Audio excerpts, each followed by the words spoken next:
et de l'actu. T'as un doute sur le contenu, check les sources ou le nombre de vues. Sera la vérité absolue, juste de l'info et de l'actu.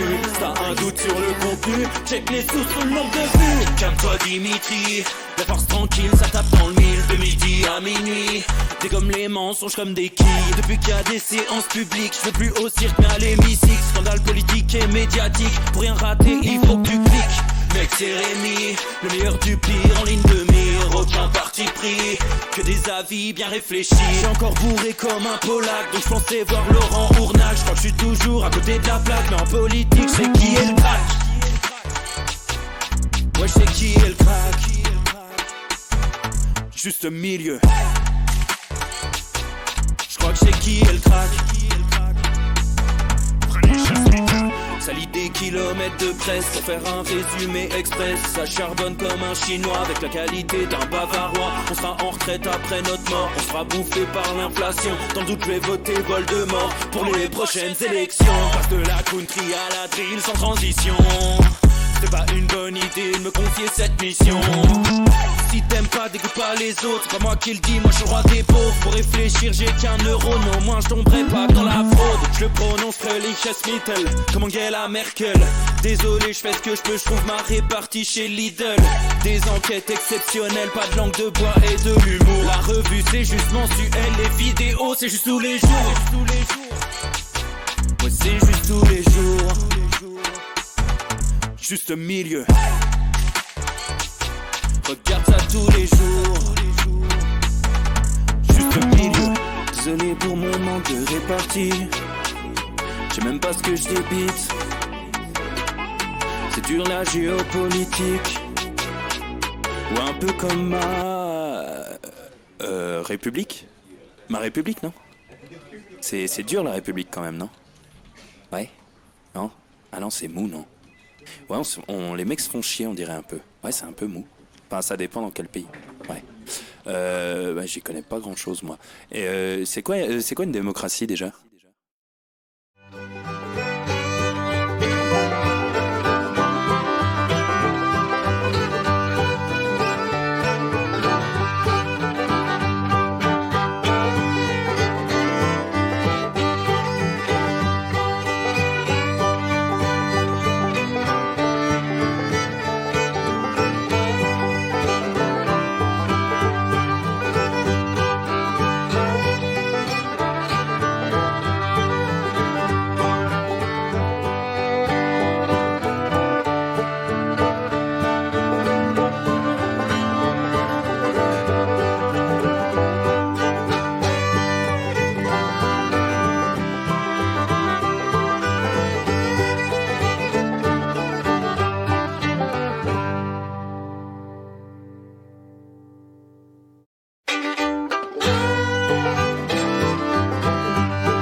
Ça tourne en boucle comme BFM, t'existes plus comme REM. Tout est en grève comme RER, ça capte partout comme France Inter. Faut pas croire tout ce qu'on dit à la télévision. Merci YouTube pour la liberté d'expression. Pas la vérité absolue, de l'info et de l'actu. T'as un doute sur le contenu, check les sources ou le nombre de vues. Pas la vérité absolue, de l'info et de l'actu. T'as un doute sur le contenu, check les sources ou le nombre de vues. Calme-toi Dimitri, la force tranquille, ça tape dans le mille. De midi à minuit, dégomme les mensonges comme des quilles. Depuis qu'il y a des séances publiques, je veux plus au cirque mais à l'hémicycle. Scandale politique et médiatique, pour rien rater il faut que tu cliques. Mec c'est Rémi, le meilleur du pire en ligne de mire. Aucun parti pris, que des avis bien réfléchis. J'ai encore bourré comme un Polac, donc je pensais voir Laurent Ournac. Je crois que je suis toujours à côté de la plaque, mais en politique c'est qui est le crack. Ouais je sais qui est le crack. juste milieu. Je crois que c'est qui elle craque. Ça lit des kilomètres de presse pour faire un résumé express. Ça charbonne comme un chinois avec la qualité d'un bavarois. On sera en retraite après notre mort, on sera bouffé par l'inflation. Dans le doute je vais voter Voldemort pour les prochaines élections. Passe de la country à la drill sans transition. C'est pas une bonne idée de me confier cette mission. Si t'aimes pas, dégoûte pas les autres. C'est pas moi qui le dis, moi je suis le roi des pauvres. Pour réfléchir, j'ai qu'un euro, mais au moins je tomberai pas dans la fraude. Je le prononce Mittel, comme Angela Merkel. Désolé, je fais ce que je peux, je trouve ma répartie chez Lidl. Des enquêtes exceptionnelles, pas de langue de bois et de l'humour. La revue c'est juste mensuel, les vidéos c'est juste tous les jours. Ouais, c'est juste tous les jours. Juste milieu. Regarde ça tous les jours. Juste milieu. Désolé pour mon manque de répartie. Je sais même pas ce que je débite. C'est dur la géopolitique. Ou un peu comme ma République. Ma République, non? C'est dur la République quand même, non? Ouais? Non? Ah non, c'est mou, non? Ouais, Alors, Wow. C'est mignon. Il est comme ça. C'est mignon. Il est comme ça. Il a la larme facile. Envoyez un petit Vincent, cri il de est gueule alors. catastrophé, quoi. Vincent, qu'est-ce qu'il faut? Non, Il est non. catastrophé. Non, mais j'ai l'impression qu'il a de l'émotion. Je l'écoute quand il gagne la finale contre Milan. Fait 15 ans qu'il s'est tapé la première mi, qu'il soit ému parce qu'il gagne la finale de Champions League, je le comprends. Tu vois, là, il a gagné un match de poule C'est mignon. contre Liverpool. Un match de poule de Champions League. Je te rappelle Alors qu'il qu'on s'est a fait envoyé le déboîter jingle. à des Montana. Je te rappelle qu'on a Rends-moi envoyé le le cri de jingle. gueule. là. Cri de gueule. Rends-moi le Cri de gueule. Non, cri de gueule. Cri de gueule. Voilà. Super Moscato Show. Alors, Non, mais on en a plein. On en a plein. Ah, ça m'étonnait On en a aussi. marre, on en a marre. C'est pas Au mignon, cielo. c'est pas mignon. Comment tu vas aller à la guerre avec l'autre qui a une larme quand il gagne un match de poule? c'est Faut bon, qu'il- arrête contre de faire, s'il il est passe en sensible. demi-finale, j'attends de le voir chialer contre Quevilly en demi-finale de la Coupe de France. J'attends de le voir chialer. S'il gagne, écoute-moi, il chiale à Quevilly. En quart de finale, il chiale. Là, écoute-moi, il joue, mets-toi à Quevilly. J'y vais au bord de la main courante, parce que c'est des terrains champêtres. casse la gueule. Je me mets comme ça, il passe, je t'y fous le même plat. J'ai dit, au moins tu vas chialer pour quelque chose. Non, il me fait chier. Excuse-moi, alors lui, c'est le style de mec, et là, c'est ça. Et les gens, ils sont là, ils disent, oh, il est tendre, oh, il est tendre. oui, il est Il tendre. fait un baby-foot, il gagne, il chiale. Il joue au billard, il chiale, il prend 3 numéros au tiercé, c'est-à-dire 12 euros. Allez, le plus beau jour de la vie. Est-ce que moi, quand je rate, moi, d'avoir fait une bonne émission, comme pratiquement tous les jours de la semaine, est-ce que je rate, je dis à ma C'est fille, vrai. c'est important parce que tu vois, chérie, aujourd'hui, ma fille, j'ai parlé j'ai fait pour toi, une bonne pour toi. émission. Et je vais la pisser à pleurer partout. Ah, non, j'en ai marre de ce mec. Et il est capitaine de cette équipe.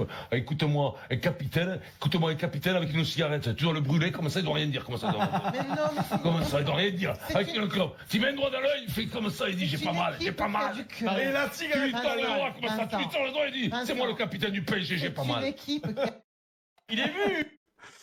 Messieurs, dames, bien le bonjour. Commençons la journée avec un poète, Vincent Moscato, voilà, sur RMC. En ce moment, d'ailleurs, on est concurrents quasiment. Peut-être on fera de l'ombre un jour, on ne sait pas. Voilà, l'ancien joueur de rugby de Bordeaux-Bègles, du 15 de France, bien sûr. Du plaisir pour commencer la journée, commencer ce juste bistrot en toute détente, voilà, et on commence avec le PSG, énorme équipe de majorettes, voilà, qui seront pas champions de France, voilà. Les pronostics sportifs, c'est mon truc, on va avoir nos amis nordistes, peut-être de Lens, ou nos amis marseillais qui seront champions, mais pas le PSG. Ah, on n'en peut plus, on en a plein le cul du PSG, énorme équipe de danseuses, avec le Messi, là, qui va retourner faire des empanadas à Barcelone, ou on sait pas où, ça va être formidable. Mais on n'en a rien à foutre, voilà, on commence comme ça, en une note de sport, une note de détente, mais on a du pain sur la planche aujourd'hui, chers amis, pour ce juste bistrot, pas piquer des hannetons. Dites-vous, on est ensemble pendant quasiment 3 heures. Alors j'explique, non, l'émission va durer 1h30 environ. Et après, à 18h, je vous libère parce que ça discute avec François Asselineau ce soir à 18h sur Juste Milieu sur YouTube. Je vous l'ai dit, vous êtes gâtés cette semaine, beaucoup de choses qui arrivent. On se régale, on se fend la gueule, on réfléchit. Et je peux vous dire, un petit scoop ce soir, l'émission avec François Asselineau, je vous libérerai à 17h55, vous inquiétez pas, tout est calibré. Restez jusqu'au bout. L'interview avec François Asselineau, c'est pas pour faire du buzz ou du teasing à la con. J'ai posé la question qui fâche à François Asselineau et j'ai été étonné. J'ai été étonné par la réponse, mais voilà, vous verrez ce soir, Ah, je m'attendais pas à ça, mais bon, après, c'est le jeu, hein, c'est le jeu. Bon, c'est le jeu de la vie, et c'est le but de ces interviews, de pouvoir quand même débattre et poser les questions qui chatouillent. Voilà, les questions qui chatouillent, donc, chers amis, rendez-vous ce soir. Ça commence à 18h, l'émission dure environ 1h30, 1h45, quelque chose comme ça. Je n'ai pas le timing précis, mais voilà, on va... Il y a le biscuit corse, peut-être qu'à deviner, qui dit un rassemblement, enfin, ah, c'est pas, c'est dans le sens, mais c'est pas ça. Enfin, vous allez voir. Mais aujourd'hui, on a du pain sur la planche pour ce Juste Bistrot, le deuxième de la semaine. On a 3 gros sujets, les amis, 3 gros sujets avec Macron, Hitler, voilà, sombre histoire de moustache. Alors, Emmanuel Macron, voilà. Quand je parle de moustache, bien sûr, je parle d'Emmanuel, hein, même si la confusion peut être faite. On va parler également de France Info qui relance l'affaire McKinsey. Enfin, qui relance. Il n'y avait pas besoin, hein, c'est-à-dire que si cette affaire n'est pas traitée et ne fait pas la une des journaux français depuis plusieurs semaines comme elle devrait le faire, en vérité, c'est que bon, les gens qui devraient faire la une avec ça n'ont pas envie. Je pense qu'on va pas tortiller du cul pour chier droit, voilà, comme disait mon hamster. Et on va finir avec l'affaire Morandini, ça continue, l'affaire Mediapart a fait des révélations assez sordides. Voilà, on va en reparler de cette affaire, on avait fait une vidéo sur Juste Milieu, vous avez été nombreux d'ailleurs à la regarder. Je vais vous dire, on a fait un gros score, franchement. Il y avait du buzz, comme on dit, il y avait du buzz. Hein. C'était cette vidéo-là. Morandini condamné, corruption de mineurs et silence complice à plus de 200 000 vues. C'est fou. Non, mais le monde est dingue. Le monde est dingue. Et ça continue vraiment une affaire sidérante. Et je pense que je sens que je vais m'énerver. Ouais, je le sens bien. J'ai bossé cet après-midi, j'ai préparé le script pour l'émission. Je sens que ça va chier les bulles carrées face à cette ordure. Donc, voilà, on a 3 grands thèmes à traiter aujourd'hui. On va pas traîner des savates parce qu'à 18h, il y a François Asselineau. Donc là, on a un timing, c'est du Philippe Candeloro.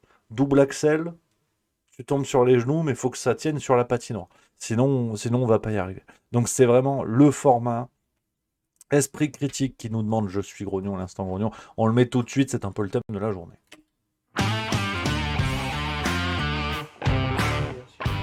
Non, c'est long.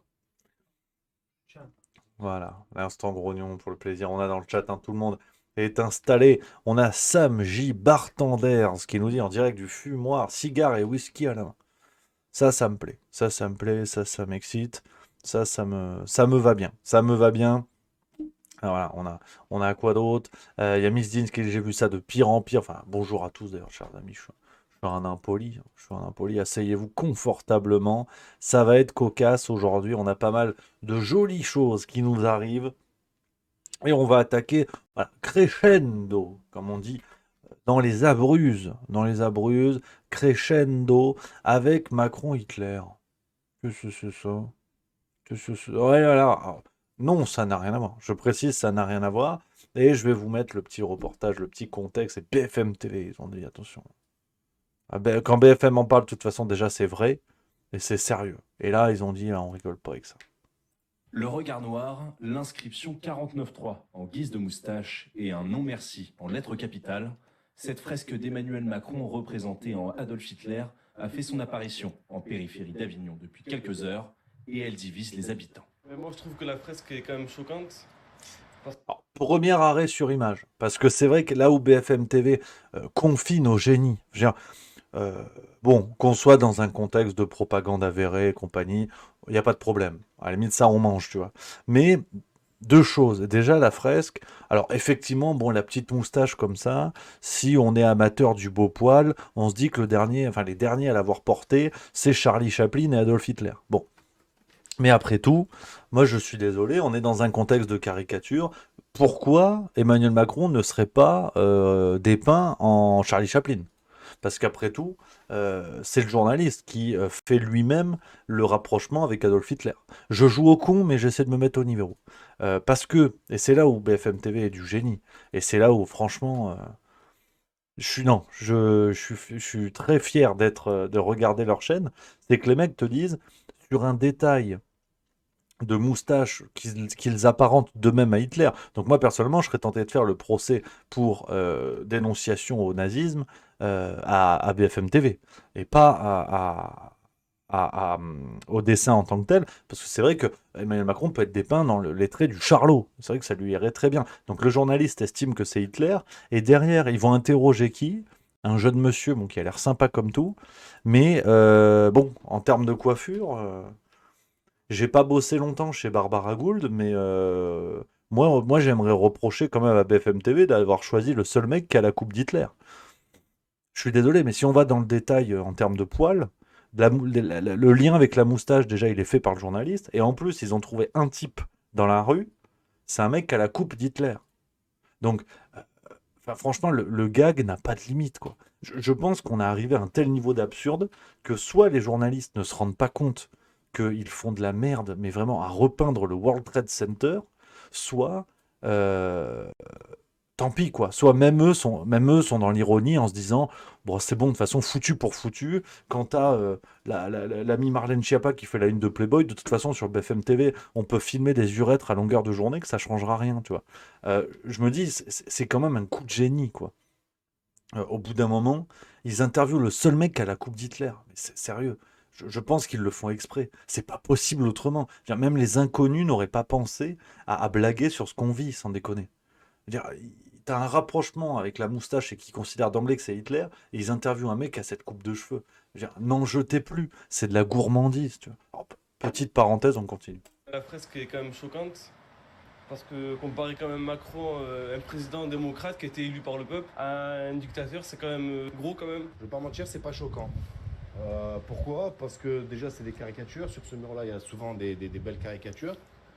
Et ensuite, c'est un peu en liaison avec ce qu'il est en train de faire aujourd'hui en France. Si les avis divergent sur la manière dont le message est véhiculé, les passants sont nombreux à juger utile une telle caricature pour évoquer l'utilisation de l'article 49.3 par le gouvernement. C'est un peu le but aussi, c'est que ça fasse parler les gens et qu'on en discute. C'est toujours intéressant d'avoir des artistes qui ont un petit œil caricatural. Le 49.3, c'est dans la Constitution, c'est démocratique, mais voilà, c'est pas toujours dans l'intérêt du peuple. Du côté de la classe politique, la ministre déléguée à la diversité, Isabelle Rome, s'est insurgée sur Twitter. Alors déjà, c'est vrai que bon, deuxième nouvelle de cette vidéo, on a découvert que Isabelle Rome était ministre déléguée au tweet à la con, enfin je sais pas quoi, parce que l'avantage de ce genre d'affaires, au-delà d'être sidérant, et vous allez comprendre pourquoi, on a une fois de plus un parti pris journalistique, politique, voire judiciaire, on découvre qu'on a des ministres qui servent absolument à rien. Tu vois.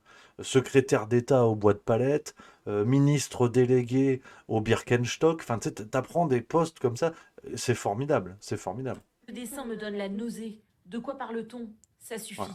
L'artiste du nom de Lecto n'en est pas à son coup d'essai. Il y a un peu moins d'un an, sur le même mur, il avait peint Emmanuel Macron en marionnette contrôlée par l'économiste Jacques Attali. Il sera jugé en septembre pour provocation à la discrimination, à la violence et à la haine par un propos à caractère antisémite. Concernant cette nouvelle œuvre, elle doit être effacée au plus vite par l'agglomération d'Avignon. Voilà, le préfet du Vaucluse a saisi, on est dans le coin d'Avignon, je connais bien, j'y suis né. Donc, d'ailleurs, il aurait dû saisir à ce moment-là le préfet. Parce que quand je suis né, déjà, il y avait un truc qui allait pas.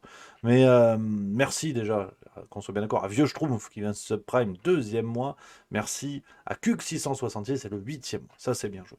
Donc, qu'on soit bien d'accord, on a, là encore, enfin comme souvent dans ce genre d'affaires, il y a 2 niveaux il y a même 3 niveaux en fait de scandale. C'est-à-dire que donc le mec va être jugé. Va être jugé dans le pays où moi je pensais qu'on était Charlie. Tu vois. Je suis Charlie en fait. Je suis Charlie, le droit à la caricature, le droit à la prise de conscience par l'exagération du crayon.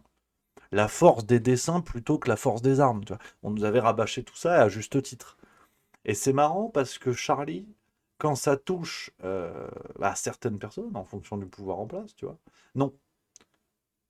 C'est plus Charlie. C'est pas exactement ça. La liberté de création, la liberté d'expression artistique, non. Tu sais, tu te dis, ouais, mais je suis Charlot à minima. Non, non, c'est Hitler. C'est Hitler. Ah bon, parce qu'il n'y a rien d'autre qui évoque Hitler à part cette moustache qui peut évoquer d'autres gens. Vous faites vous-même le rapprochement. Oui. Donc vous êtes vous-même quelque part en train de faire une confusion entre Macron et Hitler. Parce qu'autant, c'est pas lui du tout. Non, oui, absolument. Et ça, tu vois, tu as la ministre Isabelle Rome, tu vois, qui t'explique, qui dit non, ça on peut pas, la nausée. Elle a dit la. Alors, comment elle écrit exactement son tweet à la con? Si, elle a dit ce dessin me donne la nausée. Alors déjà, elle doit pas avoir un estomac solide, parce que moi, pour avoir la nausée, faut que je m'enfile 14 whisky, 3 cigarios et une côte de bœuf. Ça peut me donner la nausée. Un dessin, honnêtement, ça va. Non, honnêtement, franchement, sur le plan gastrique, je peux manger des cailloux, hein. Donc, bon, chacun est doté comme il peut, mais Isabelle Rome, c'est ça, enfin, tu sais, c'est l'expression à la con. C'est la nausée. Ils ont la nausée, en fait. Libération avait titré la nausée au moment de l'affaire Michel Zecler. Je comprends que tu dois tout à fait scandaliser face à ce drame et tout ça, il n'y a pas de problème. Mais bon, la nausée, faut arrêter, ça devient parodique. Et ils sont parodiques eux-mêmes, tu vois. Ils sont leur propre caricature. À la limite, moi, j'aurais attaqué le dessinateur pour concurrence déloyale. À la limite. Parce que tu as une question de brevet. C'est-à-dire que quand tu vois le ramassis d'idiots et de crétins qu'on se ramasse au gouvernement, effectivement, les caricaturer revient à aller prendre leur part de marché. Pour moi, alors je suis pas juriste, mais pour moi, juridiquement, ça tient mieux déjà. Parce que là, le fondement d'attaque en justice et tout ça pour provocation à la haine et compagnie, il est curieux. Et il est curieux pour d'autres raisons. Parce que vous me voyez venir, je l'ai vu dans le chat, certains en ont parlé. C'est marrant parce que au moment des présidentielles 2022, alors qu'Éric Zemmour était encore pressenti comme le nouveau Charles de Gaulle, alors qu'en fait, bon, non, en fait non. En fait, Bubule derrière. Il y a une humoriste du service public qui avait fait une blague, qui à ce moment-là avait fait réagir au mieux dans la cour d'appel de Cyril Hanouna. Voilà, te touche pas à mon poste, on en avait parlé pour faire un sujet. Mais là, par contre, Isabelle Rome, bon, elle n'était pas encore en poste, on ne sait pas ce qu'elle foutait. Peut-être qu'elle prenait des dragées fuka, j'en sais rien. Peut-être qu'elle avait la nausée déjà à ce moment-là, on ne sait pas. Je ne sais pas si elle a eu la nausée, mais je vous mets la séquence pour vous rafraîchir la mémoire. On était juste avant le premier tour. À faire avec les affiches de Ricou partout en France. Très simple, un petit marqueur. Voilà. Donc déjà, sommet de l'humour, hein. Donc là, on est en présence de Charles. Je vais vous décrire, je parle en tant qu'humoriste. J'ai déjà pratiqué le tu l'as vu mon cul, donc j'ai quand même un certain bagage. On est face à Charline Vanhoenacker, donc chroniqueuse belge, humoriste belge, pas toutes qui démérite pas, tout à fait sympa, on n'aime pas, c'est pas le sujet. Chroniqueuse sur France Inter. Donc là, déjà, c'est le service public. Donc déjà, tu dis, bon, c'est nos impôts qui sont en train de rémunérer cette dame. Et déjà, donc, il y a l'affiche d'Éric Zemmour avec sa tronche et à droite le Z de Zemmour, et elle écrit Zob avec un feutre. Zob, c'est un mot d'argot qui désigne la bite, très exactement. Autrement appelé le phallus ou Bruno Le Maire. Chacun choisit son mot. Et déjà Zob. Donc déjà, en termes d'humour, tu es en train de tutoyer Anne Romanoff. Tu peux dire tu à Popek. Tu vois. Z, Zob, mais c'est pas fini. Parce qu'elle s'est dit, je suis en bon chemin, on va aller jusqu'au bout du truc. C'est quand même plus original que ça, quoi, tu vois. C'est marrant. Voilà. Comme tu joues à faire très très simple. Voilà. Et là, elle fait la moustache d'Hitler. Là, elle fait la moustache d'Hitler, et là, c'est drôle. Là, t'as pas la nausée. Là, ça déclenche un rire incroyable. Alors, c'est vrai que ça pose des questions, hein, en termes de déontologie. On a quand même une chroniqueuse payée par le service public qui vient caricaturer et faire la maline sur un candidat pour lequel des citoyens français vont voter. Des citoyens français se sentent représentés par Éric Zemmour. Et elle vient le caricaturer avec une moustache d'Hitler. Alors, rappelons que Éric Zemmour est de confession juive. Donc en plus, là, on peut gentiment parler d'antisémitisme, tu vois. Si on va, enfin, personnellement, ça n'est que mon avis, je ne le ferai pas. Mais si on va dans le registre des attaques qui sont faites au dessin d'Avignon, là, c'est quand même la tuile. Merci à Petit Jean 86 qui vient de sub, c'est le 6e mois. Merci beaucoup. Mais qu'on soit bien d'accord, pour être tout à fait cohérent, à ce moment-là aussi, on pourrait dire, bon, bah, peut-être que c'est Charlie Chaplin, tu vois. Je ne vais pas perdre ma ligne, parce que du coup, là, on est sur Zemmour et on était sur Macron. Mais c'est marrant comme l'ouverture d'esprit est plus large à partir du moment où on n'attaque pas les figures du pouvoir en place, tu vois. Je trouve ça extrêmement cocasse, cette capacité à voir la gravité et à voir la nausée, comme disait Isabelle Rome. Ah, la meuf, elle ouvre un Charlie Hebdo, elle se chie dessus. Faut qu'elle fasse attention. Parce que si un dessin déclenche la nausée, voilà. Donc à ce moment-là, il n'y avait pas eu d'affaire. Je veux dire, Charline von Honecker, elle s'est pas du tout excusée. Elle est toujours sur le service public. Il n'y a aucun problème, tu vois. Elle n'a pas été attaquée en justice pour incitation à la haine ou je sais pas quoi, tu vois. Par contre, le lecto, donc dessinateur d'Avignon, lui, il est attaqué en justice. Et le préfet a saisi pour faire effacer le dessin. Parce qu'il a sûrement que ça à foutre, le préfet. Ça, c'est sûr que il est dans le crayon gras, il est dans le crayon HB. Donc lui, c'est son truc, tu vois. Et donc ça, c'est une affaire en France. Ça, c'est une affaire en France qui résume. C'est un sujet de forme, hein, qu'on se met d'accord, mais vous inquiétez pas, on va aller sur des sujets un petit peu plus musclés après. Je vous ai prévenu. Là, on est à l'échauffement, là. C'est pour vous éviter le claquage quand on va parler de l'affaire Morandini. Euh, donc, ce qui est passionnant, c'est cette capacité des mondes politiques, médiatiques, culturels, à avoir la nausée quand il y a des choses comme ça, tu vois. Et moi, ce qui m'étonne quand même, et c'est pas pour tirer le truc par les cheveux, mais pour moi, c'est BFM TV qui fait le rapprochement entre Emmanuel Macron et Adolf Hitler. Et je trouve ça extrêmement intéressant, d'autant plus que voilà, on est dans un contexte où Je suis Charlie n'existe plus. Je pense qu'on va arrêter de se raconter des salades, malheureusement. On n'a pas de souci. Alors, il y a effectivement un parallèle. Je vois dans le chat, hein, il y a les astuces de Claudia qui en parle, il y a Marie qui en a parlé également. Plusieurs personnes qui parlent de ce qui se passe du côté du palais de Tokyo, avec ce tableau ouvertement pédophile, hein, on se met d'accord.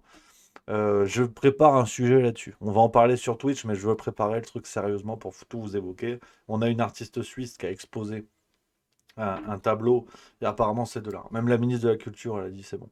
Elle a dit il n'y a pas de problème. On voit clairement un enfant en train de pratiquer la fellation sur deux adultes, et elle a dit non mais c'est lié à la guerre en Ukraine. Elle a dit il n'y a pas de problème. Et la ministre, elle est intervenue à l'Assemblée nationale, elle a dit il n'y a pas de problème, parce qu'en fait c'est le contexte, il faut comprendre le contexte. Et c'est la liberté d'expression, le message de l'artiste. Voilà. Donc on va remonter un petit peu tout ça, je veux bosser voilà, sur la carrière de cette dame, parce que forcément il y a d'autres tableaux, vous vous en doutez bien, et ça ne dérange pas les gens. Après, quand on voit que dans le monde culturel français, on peut retrouver des gens comme Jacques Lang, voilà, fin du débat. Voilà, fin du débat, mais c'est un exemple, une fois de plus, de ce dont on va parler de toute façon à la fin de cette émission. Vous inquiétez pas. Donc, voilà un petit peu sur cette affaire hein, de dessin à moustache. Moi, bon, c'est rigolo, et puis ça casse pas trois pattes à un connard, mais c'est vrai que ça déchausse les dents. Ça peut déchausser les dents quand même de voir cette forme de propagande qui s'érige même dans des domaines où, à cause du sang versé, en France, on en avait fait pourtant comment dire, un champ de bataille privilégié, qui était celui de la liberté d'expression, qui était celui de Je suis Charlie. Il a fallu plusieurs dessinateurs, plusieurs artistes, plusieurs personnes mortes sous les balles du terrorisme pour qu'on comprenne toute l'importance de cela, pour mieux finalement s'asseoir dessus quelques années après. Et ça, par contre, c'est dur. Ça fait mal. Ça fait mal parce qu'à la limite, qu'on voit qu'une caste d'escrocs et de mafieux a été élue, a été amenée au pouvoir en toute connaissance de cause. C'est-à-dire que petit à petit, va se poser la question de l'ignorance volontaire. Le premier mandat de 2017, bon allez, on mange. Mais 2022, maintenant, bon, on y est quoi.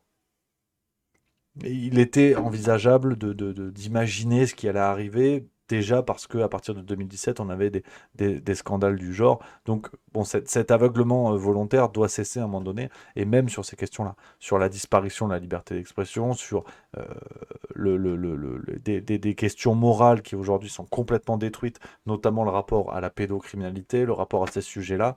On voit bien qu'on a plusieurs piliers aujourd'hui qui sont en train de se péter la gueule. Et on revient sur ce qu'on disait sur la notion de fenêtre d'Overton, je vous en ai parlé ces dernières semaines, où tout ça, petit à petit, se déplace.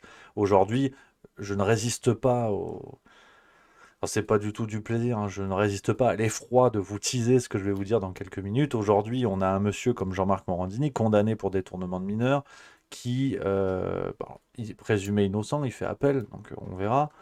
Mais bon, avec ce que je vais vous dire, je suis pas juriste là encore, mais bon voilà. on a un monsieur qui traite le sujet Palmade sur son émission, parce qu'il est maintenu à la télévision. Ouais, il est maintenu à la télévision, et le mec te fait des plateaux en direct pour parler de l'affaire Palmade, tu vois, quand il était suspecté de visionnage d'images pédopornographiques. Et il reçoit un avocat qui lui dit alors comment ça se passe dans ces affaires, tu vois. Ce à quoi l'avocat, dans un pays normal, aurait dû lui répondre bah, vous devez être bien placé comme vous avez été au tribunal pour cela. Et non, l'avocat a répondu tout à fait normalement. Donc voilà. Alors, je prends un petit peu des messages du chat, les amis, avant d'aller sur d'autres sujets. Il y a Éric Levillain qui dit tu penses franchement que Marine aurait fait mieux? Question liberté d'expression. Cher ami, c'est pas le sujet. C'est pas le sujet. On est sur quelque chose de beaucoup plus structurel, si tu veux. Et je me permets de tutoyer. Et les combats de clochers et les combats d'obédience politique, par moments, doivent s'arrêter. C'est-à-dire que là, on parle de combats, on parle de piliers moraux de la société française qui ne sont pas liés à la gueule de Marine Le Pen, Mélenchon ou quiconque. C'est un combat où tout le monde sort perdant, en fait. Donc, et c'est justement ce combat politique bidon qui permet de noyer le poisson. C'est que pendant qu'on accuse les uns d'être le fascisme, d'être les autres, les violents, je sais pas quoi, en fait, on est très clairement sur ce qui permet justement la destruction morale de la société. Et donc ces combats de clochers, honnêtement, j'en ai rien à cirer. Voilà. Je pense qu'aujourd'hui, on a bien compris que, plus ça va, plus on observe le rôle de l'opposition en France, et ça semble clair qu'aujourd'hui, ce sont tous des guignols. Donc je veux bien qu'on continue. Non, mais pas de problème, cher Éric Levillain, t'inquiète pas. C'est vrai que c'est un élément qui revient souvent. On me dit oui, t'es contre Mélenchon. Oui. Et les autres. Voilà. C'est vraiment l'égalité, fraternité. Faut les virer. Parce que, voilà. Tu vois, à un moment donné, des gens comme ça, tu peux pas avoir confiance. Tu vois. Des jeunes de 17 à Ce monsieur, je le croise dans la rue, il me 25 parle. ans Non. qui ont- D'emblée, non. Tu vois, même bonjour, non. Pas bon, même bonjour, à mon avis, on n'est à pas bien. niveau. En Tu matière, sens qu'il y a une 360 retenue. degrés avec des mises à niveau. Tu vois, on dirait, je sais pas, on dirait une chambre à air sur le point de péter, tu vois. Normalement, tu prends ton vélo, tu vois ta chambre à air, elle est comme ça, tu la changes sur le champ. Elle n'a pas encore pété, hein. Mais il y a une retenue, il doit y avoir une caillasse coincée quelque part, et normalement, moi, j'ai pas confiance. Donc, automatiquement, j'interviens et tu changes la chambre. Mais tu peux pas avoir confiance en quelqu'un qui a instrumentalisé l'homosexualité pour sa cause personnelle, tu vois. Là, on a un niveau de saloperie morale qui est quand même assez sidérante. Voilà. Et j'en appelle d'ailleurs aux associations de lutte contre l'homophobie pour questionner, pour avoir un avis sur ce genre de comportement. Est-ce, d'une certaine manière, une forme d'homophobie à utiliser la cause comme un argument pour cacher sa politique de connard, tu vois. Les mots sont rudes, les coups sont portés, mais j'aimerais quand même qu'on ait un avis sur ça. Parce que moi, je trouve que c'est une insulte aux homosexuels. Mais je dis ça sans provocation, hein, je suis tout à fait sérieux avec vous. C'est-à-dire que le mec nous fait son coming out au moment où politiquement il est au plus bas pour dire ah ouais, mais si on m'a insulté, c'est peut-être quand même parce que je suis homosexuel. En fait, pas du tout. Voilà. Tu t'en manges qui tu veux, tu fais ce que tu veux, mais t'es un connard. En fait. Voilà. Politiquement, tu t'es comporté comme un connard. Et ça n'a rien à... Tu fais ce que tu veux. Tu peux même aller en Espagne et faire ça avec des bulots ou des mandragores, mais tu restes quand même... Il n'y a pas de... Voilà, ça n'a rien à voir. Ce qui se passe sous la couette, reste sous la couette. Ce qui se passe à l'Assemblée, reste dans la tête. Voilà. C'est un petit slogan, surtout au niveau des coups de matraque. Donc, voilà un petit peu pour... Je suis chaud aujourd'hui. Je vous préviens, je suis chaud. Ouais. Très bonne vanne de Petit Jean 86, ça me fait très rire. Bulot Lives Matter, ça c'est très marrant, sur ce qui se passe en Espagne. Alors, ça va, il y a Vinca 91 qui suit, c'est bien, qui a dit, on a dit les vertébrés. C'est vrai. Non, mais ça aussi, quand même. On déconne, mais... Ouais, les trucs en Espagne, c'est terrible, quand même. C'est énorme, ce qu'il fait. Oui, je suis gagué. Elle est bleue. Je suis ministre. On dirait pas un bœuf du salon de l'agriculture. Je suis Christophe Barbier. C'est pas terrible. C'est pas... J'ai tenté un truc. La France n'a pas été réceptive à mes propositions, à notre programme, à notre engagement. Et j'accepte. J'accepte la défaite. J'acquiesce devant la décision du peuple français, peuple souverain naturellement, qui a voté à 97% contre notre proposition de loi, et cela m'oblige. Cela m'oblige. J'ai entendu la décision des Français qui refusent cette réforme des retraites à 108 ans, malgré des débats à l'Assemblée nationale qui ont été tout à fait sincères, tout à fait honnêtes, qui ont permis de défendre la démocratie, qui est le combat des combats. Et voilà, hein, ce débat qui s'est quand même étalé sur près de 33 minutes a amené à un vote, un référendum que nous avons organisé. Et il est vrai que ce 97% contre nous oblige à assumer et à prendre nos responsabilités. C'est pourquoi je vous annonce aujourd'hui, avec gravité, de manière solennelle, avec beaucoup de profondeur, comme le rappelait d'ailleurs mon ministre de l'Intérieur, eu égard à son parcours personnel qui n'a rien à voir avec les débats, d'ailleurs des attaques de l'extrême gauche sur ce genre d'affaires, rappelant les faits qu'il avait sodomisé ses 8 dernières secrétaires. Je crois que cela n'a rien à voir dans les débats, et j'en appelle au respect de la République naturellement. Et j'aimerais revenir au résultat de ce sondage, 97% contre. Effectivement, d'aucuns auraient parlé d'une claque démocratique, mais je crois que c'est une erreur de lecture, qui nous ramène aux pires heures de l'histoire, aux heures les plus sombres. Penser que le gouvernement en place serait capable d'erreurs de lecture, c'est le début du fascisme. Et ça, nous ne pouvons pas. Et je le dis en responsabilité. Nous avons entendu les Français, je répète, 97,4% très exactement, qui se sont opposés à cette réforme, et c'est pourquoi, en responsabilité et en entendant la parole de ces Français, en prenant en compte leur avis, nous avons décidé, j'ai décidé que nous allons faire passer cette réforme à 108 ans, et d'ailleurs, à la lumière du refus des Français de cet âge de 108 ans, j'en fais tomber mon stylo, sûrement quelqu'un viendra le ramasser sous la table comme à l'accoutumée, nous avons décidé de le faire passer à 112 ans. 112 ans, car nous avons bien vu que les Français étaient opposés à 108. Et je pense qu'ils ont raison. Je pense qu'ils ont raison. Ils ont raison. Cet âge-là de 108 n'est pas adapté. Et en responsabilité, en respect de la décision française, nous allons finalement à 112 ans. Vive la République, vive la France. Vous l'aurez vécu. Ça devrait arriver d'ici 5-6 ans, normalement. Faut faire gaffe. Merci à Shiraz 3005 qui vient de sub. C'est 8e mois. J'aurais pu faire ça 8 heures. Je trouve ça assez passionnant. Je comprends pourquoi il parle tout seul pendant des heures. C'est génial. Merci à Fils de Joie 514 également. Qui vient de sub. Ça, c'est très bien joué. Très, très beau pseudo. Très, très bien joué. Donc, on va enchaîner parce que je fais le con.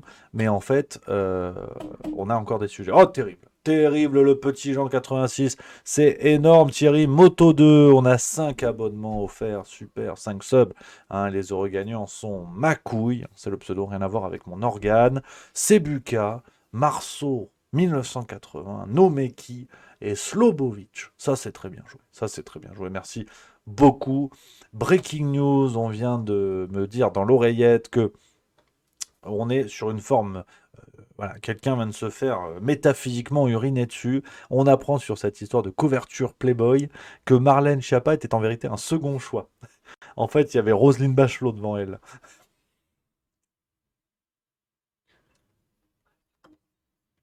Je sirote mon jus de gingembre quand c'est comme ça. Ah ouais, non. Ah, il n'y a pas à dire. Franchement, quand tu passes après Roselyne Bachelot, sincèrement, tu sais, c'est le paillasson qui se fait vendre avant les chipolatas dans une boucherie. C'est que franchement, tes saucisses, elles ont une vieille gueule, tu vois. C'est énorme. Info CNews, tu vois, c'est officiel. Ah ben, non, on me dit c'est une vanne. Non, mais je vous ai dit maintenant. Je suis beaucoup moins drôle que l'actualité. Je préfère être très clair avec vous. Tu vois, je te lis l'article, vous êtes tous, vous fendez la gueule. Parce que, bon, il y a de quoi. Non, c'est pas une blague, c'est CNews, je peux vous montrer. CNews, couverture de Playboy, le magazine avait approché Roselyne Bachelot avant Marlène Schiappa. Voilà. Et il me semble qu'avant ça, c'était un cul d'hippopotame qui a refusé pour d'évidentes raisons de bouchon. Mais il me semble que c'était ça. Et bon, Playboy a dit non. Ah oui, mais on me croit pas, je sais, c'est énorme. Enfin, l'article, attention, je parle pas bien sûr, pas des personnes concernées. Je vous mets le lien dans le chat si vous voulez regarder. Moi, j'y suis pour rien. Ça a été publié le 4 avril. Donc, on n'est plus sur du poisson d'avril, à partir de ce moment-là. Oui, mais je sais, je suis désolé. Oui, mais complètement. Mais enfin, C'est quand même par un de ton fils. J'ai pimpé un peu la vanne. Je prends des libertés. Donc, non, vous rigolez, mais c'est tous les jours ce genre de catastrophe. Hein. Baleine d'avril, très drôle ça. Donc non, c'est... voilà, merci à Spar l'étoile 33 qui vient de sub, 5e mois également. C'est fou. C'est fou, mais on va enchaîner. On va enchaîner parce qu'en fait, vous rigolez, mais moi, je rends l'antenne à 18h. Sinon, je me fais gronder par la chaîne YouTube. Bon, c'est nous aussi, mais c'est pas grave. Donc, qu'est-ce que je voulais vous dire? Deuxième gros sujet aujourd'hui. France Info relance l'affaire McKinsey. Vous en avez peut-être entendu parler. Alors, relancer l'affaire, c'est un bien grand mot. Hein. On est face à un scandale, peut-être le plus gros, je dirais. Alors bon, c'est comme le tiercé. Hein. Il y a quand même beaucoup de chevaux, il faut choisir le sien. À mon avis, hein, vraiment pour moi, c'est le plus gros scandale qui touche aujourd'hui la Macronie. Depuis 2017, c'est quand même le plus gros scandale. Celui qui est peut-être d'ailleurs parmi les plus anciens, hein, parce qu'on parle de la construction de la campagne de 2017. Donc on est vraiment avant que, voilà, ce soit voilà, Fleury-Méringis à l'Élysée et tout le monde s'en manche en couverture de Picsou Magazine. Donc on était avant ça, tu vois. Je te parle d'un temps. Ah, c'était le début de la campagne. Alors, on était jadis même quelque part. Et il y a de nouvelles affaires. Il y a de nouvelles affaires, c'est la cellule d'investigation de France Info qui nous l'a dit. Donc là, on est quasiment en lien direct avec Julien Pain. Donc, pour moi, c'est validé, hein. C'est la vérité. Là, je le dis en plus tout à fait sérieusement. Selon les informations de la cellule d'investigation de Radio France, une dizaine de consultants de McKinsey a participé à la campagne d'Emmanuel Macron de 2017 de manière active, voire intrusive. Une ancienne du cabinet de conseil estime que leur travail aurait dû être facturé et déclaré. Alors, on va d'emblée parler de ça parce que l'affaire, finalement, n'a rien de nouveau. Et ça nous fait un lien, ce sera vraiment le lien entre cette affaire-là et l'affaire Morandini dont on va parler. C'est que les révélations se succèdent parce que les enquêtes sont en cours. Hein. On rappelle que le parquet national financier avait mené une perquisition au siège de McKinsey France pour trouver des documents et justement démontrer cela, aussi au niveau des facturations, savoir ce qu'il en était.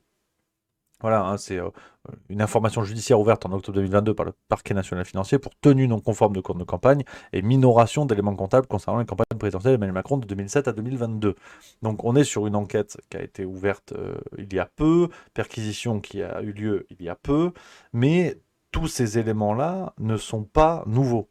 Je préfère quand même être tout à fait clair avec vous. On est sur des éléments dont on entendait déjà parler dans les livres du formidable Marc Andevelde, pardon, vous savez que je l'adore, journaliste qui... merci à Horiduski qui vient de Subprime, c'est deuxième mois, merci beaucoup. Vous le savez, qui est journaliste d'investigation que j'adore, qui travaille essentiellement sur les questions et sur les affaires liées à la Macronie. Donc...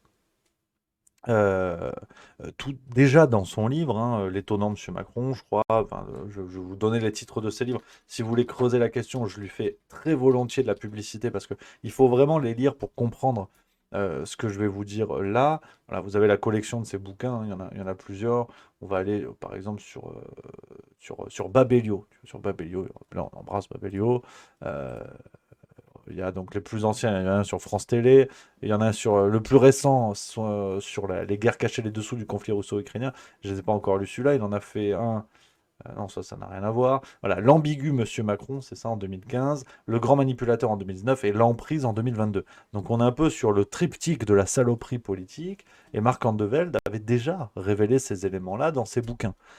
Il avait, par exemple, ces éléments-là liés à McKinsey, mais il avait aussi révélé d'autres dingueries que vous pouvez trouver dans les bouquins. Il n'a jamais été attaqué pour diffamation, donc on est sur, jusqu'à présent, quelqu'un de sérieux, qui n'a pas été débunké, comme diraient nos amis.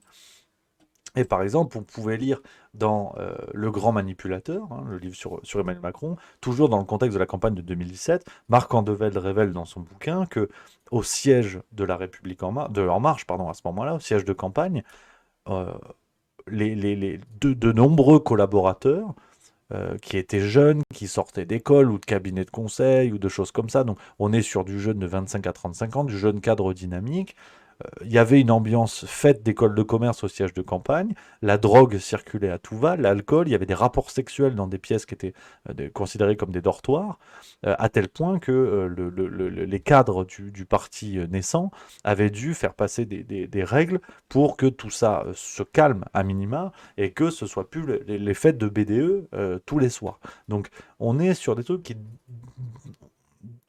ça fait, enfin, le grand manipulateur est sorti en 2019, ça fait 4 ans maintenant.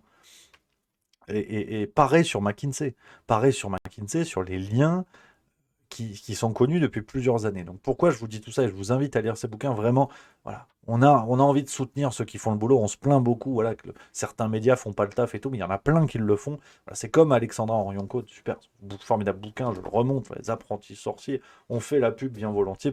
Pour Marc Andevel, si vous avez envie d'en savoir plus sur tout ça, n'hésitez pas. C'est très important, vous allez chez le libraire du coin, c'est 10 balles ou 10 ou 15 balles, ça dépend du bouquin. Quoique ils sont tous en poche maintenant, c'est autour de 10 balles, ça fait un petit budget, mais ça fait plaisir. On se muscle les neurones, on devient copain avec le libraire, à la tienne, à la mienne, on boit des coups, et puis on se régale. Donc pourquoi je vous dis tout ça? C'est que aujourd'hui, effectivement, on a envie de s'emballer. Quand on voit les révélations successives, on se dit, bah tiens, encore une nouvelle bille, comment vont-ils s'en sortir? Sauf que, au bout d'un moment, il faut assumer le contexte tel qu'il est. On ne s'étonne pas de voir des Jedi dans Star Wars. C'est-à-dire qu'à un moment donné, il y a une logique de l'évidence. Ce qui est révélé aujourd'hui n'est pas nouveau. Pour ceux qui ont bien voulu creuser, se renseigner, lire ce qui sortait à droite à gauche, et notamment ces bouquins-là, mais aussi Le Traître et le Néant du duo de journalistes Davé et l'Homme, deux journalistes d'investigation du Monde, pour ceux qui ont fait les efforts, tout ça n'a rien de nouveau, absolument rien de nouveau. Et on retombe dans une logique. Alors vous allez dire, Rémi, t'es jamais content, parce que quand on n'a pas les révélations, ça va pas, et quand on les a, ça va pas non plus. Et je suis d'accord avec vous, je suis globalement chiant. Voilà. Mais ce qui m'embête un petit peu dans la dynamique médiatique, c'est qu'on assiste à un entretien du feu de camp, si vous voulez. Bon, on sait qu'il est chaud, on sait que si tu mets le doigt dedans, il y a une ambiance Jeanne d'Arc qui se bricole très vite au niveau de tes phalanges. Mais tu mets un bout de bois.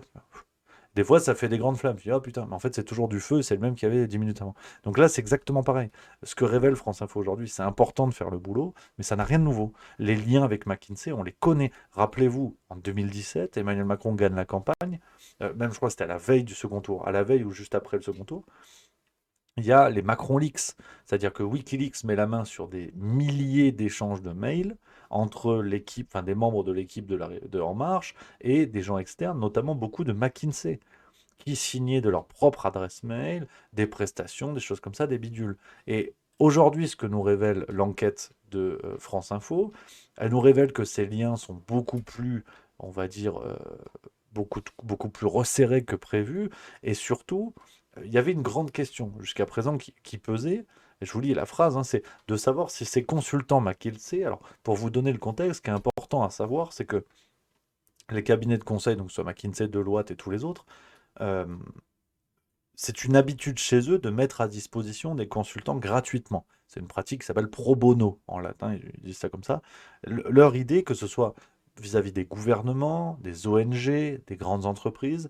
L'idée, c'est de dire, voilà, nous, McKinsey, on profite d'une réputation d'enculé, mais dans le monde entier. Donc ça, c'est important. Voilà, on a une réputation d'enculé, mais dans le monde entier. Donc, ce qui assure la détermination et la solidité de nos équipes.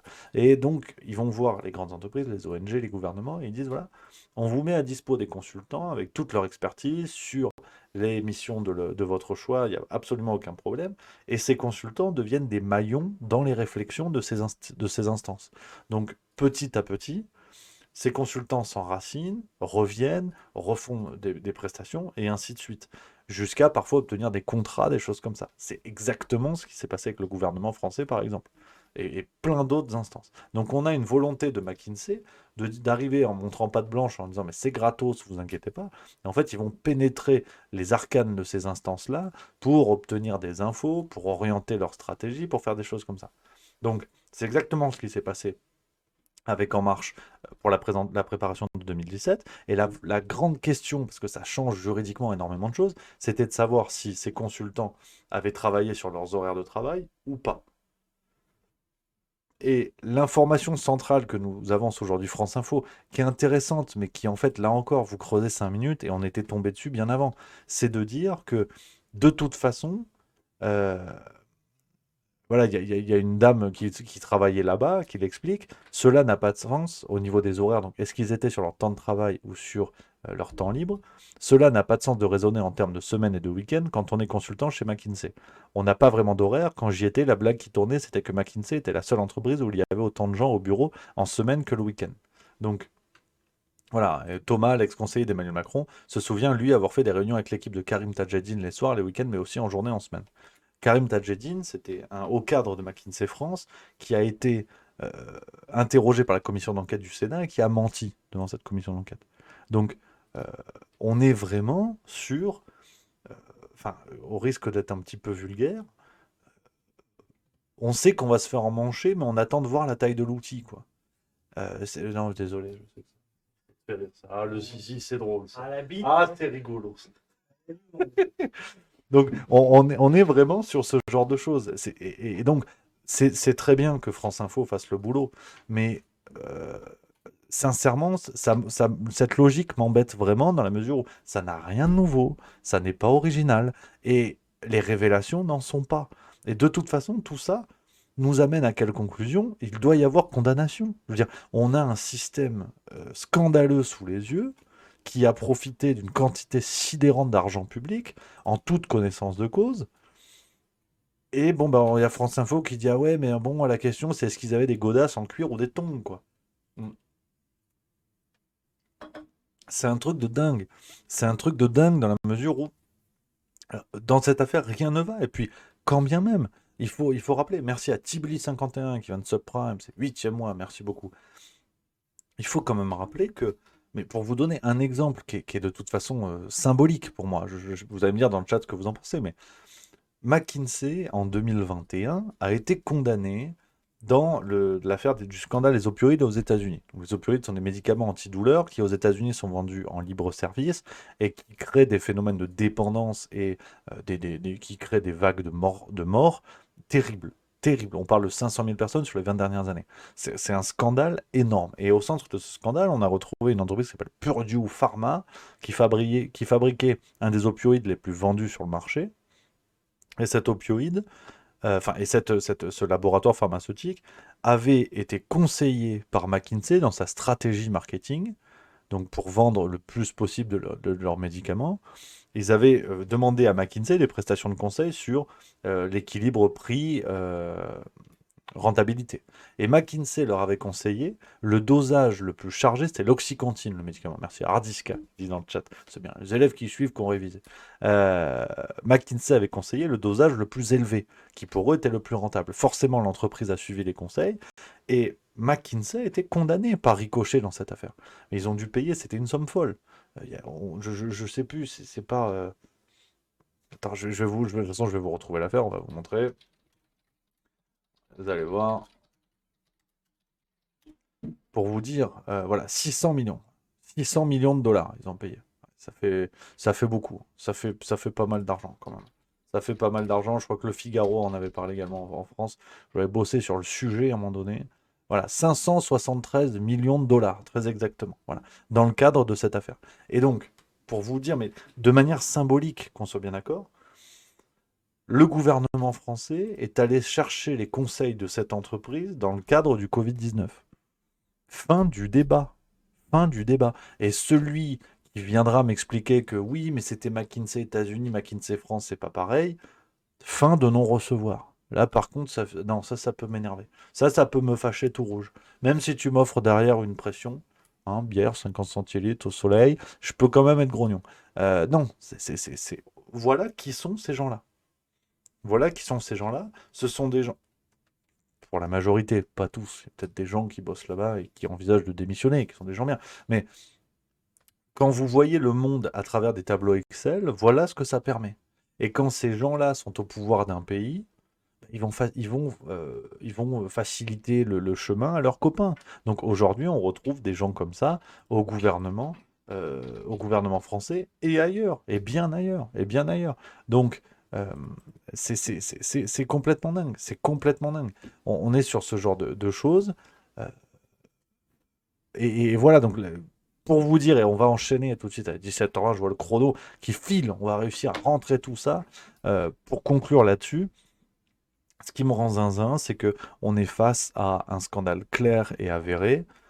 Mais les révélations de France Info, je suis désolé, mais je les trouve timides, parce que ça n'a rien de nouveau, ça n'a rien d'original, ils entretiennent le feu, mais vous verrez que quand viendra la décision du parquet national financier, j'espère franchement vous dire des conneries, et j'espère passer pour une pompe à vélo, mais à mon avis, la condamnation sera extrêmement légère, et il y aura bubule, et à ce moment-là, dans les médias, on aura un pauvre encart, en disant, bon, faute de preuves, le parquet national financier a décidé que en l'absence de... Voilà. Allez, merci à tous.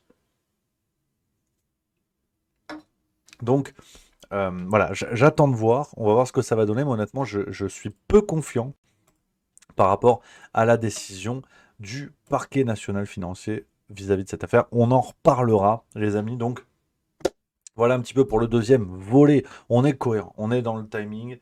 Paf, on est bien. C'est du plaisir. C'est du plaisir. Dites dans le chat ce que vous en pensez, bien sûr, les amis. Alors, un petit peu votre avis sur ça. Est-ce que vous pensez qu'il va y avoir condamnation ou pas? Prendre un petit peu la tendance. Allez-y de votre réponse. Après, avant qu'on enchaîne sur l'affaire Morandini, là, ça va chier des bulles carrées. Là, ça va m'énerver. Je préfère. Là, je suis détendu, tu vois. Je bois mon petit jus de gingembre. Là.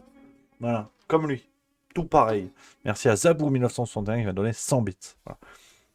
Alors, il y a Pistage 289 qui dit déjà le PNF en termes d'efficacité. Alors, effectivement. Enfin, parfois, ils sont efficaces. L'affaire des costumes de Fillon, tu vois, ça avait été jugé en un claquement de doigts. Macron, c'est plus long. C'est un petit peu plus long quand même. Parce qu'on parle de la campagne de 2017. 2017, j'étais pas le même déjà. J'avais moins de barbe, beaucoup moins beau gosse. C'est un autre Rémi, c'était le Rémi du passé. Il y a les astuces de Claudia qui dit ça va encore faire plouf. Éric Levillain, bien sûr que non, il n'y aura rien. Alex Kidd, juste, qui dit que fait Anticor. Alors, effectivement, ouais. L'association de lutte contre la corruption dans la vie publique, voilà. Massan 3466, franchement que McKinsey soit pas condamné, ça m'étonne même pas. Malinx le Lynx 974, ils auront un rappel à la loi. Non mais on déconne, mais ça me fait peur que ça finisse comme ça. C'est que ça sente le froid, genre le flanc qui retombe. On verra ce que ça va donner. Mais j'ai peur. Alors attention. Breaking news. Là, attention. Là, accrochez-vous à vos slibards avant d'aller sur l'affaire Morandini. BFM TV révèle les photos de Marlène Schiappa dans Playboy. Voilà. Voilà. On va aller au bout de la blague. On en a bien parlé hier. On l'a rhabillé pour l'hiver. On va se regarder ça quand même. Je rappellerai que la ministre Marlène Schiappa mène un combat en faveur du droit des femmes que personne ne peut lui retirer, personne ne peut lui contester, parfois de manière digressive, mais avec efficacité et surtout avec sincérité. Si. Moi, Si, monsieur Véran. C'est con, encore une fake news. C'est marrant, et personne ne peut lui retirer. Si. Un combat féministe, quand tu vas faire la une de Playboy en utilisant ton poste pour justifier cela par le fait que en fait, tu as le droit d'utiliser ton corps comme tu veux, non.